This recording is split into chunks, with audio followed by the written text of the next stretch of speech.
ప్రార్థన. సర్వోన్నతుడ, సర్వసృష్టికర్త, మా స్తుతులకు ఆసీనుడా తండ్రి, ఈ రాత్రి నేను రక్షించబడ్డాను అని చెప్పుకొనుచు ఇంకా పడి లేచే బ్రతుకులోనే ఉంటున్న వారిని, శోధనలోకి లొంగిపోతూ ముందుకు సాగలేని వారిని ఈ రాత్రి ప్రత్యేకంగా దర్శించుము తండ్రి. దేవా, ఈ కడవరి దినములలో వచ్చుచున్న పోరాటములు గెలుచుటకు, శోధనలు జయించుటకు నీ ప్రేమ కలిగి ఓర్పుతో సహనముతో నీ రాకడ కొరకు కనిపెట్టుకొనుటకు మాకు ప్రతి ఒక్కరికి మీ పరిశుద్ధాత్మను సహాయం చేయండి తండ్రి.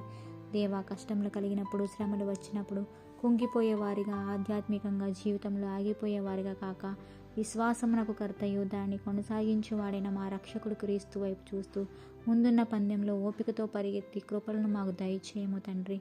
దేవా, ఈ రాత్రికాల సమయంలో లోకనాథని కబంధ హస్తాలతో ఇరుక్కుపోయి ఎవరెవరైతే శోధించబడుతున్నారో, శోధన సమయంలో కుంగిపోక యేసు వైపు చూసి సాగిపోవడానికి పరిశుద్ధాత్ముడిచ్చే శక్తిని పొంది జయమును పొందడానికి ప్రతి విశ్వాసినికి సహాయం దయచేయము తండ్రి. దేవా, ఎందుకు పనికిరాని మా జీవితాల్లో మీ ఉదయమునే లేచి మీ నామమును మహిమపరిచే, స్తుతిని గనపరిచే భాగ్యం దయచేయము తండ్రి.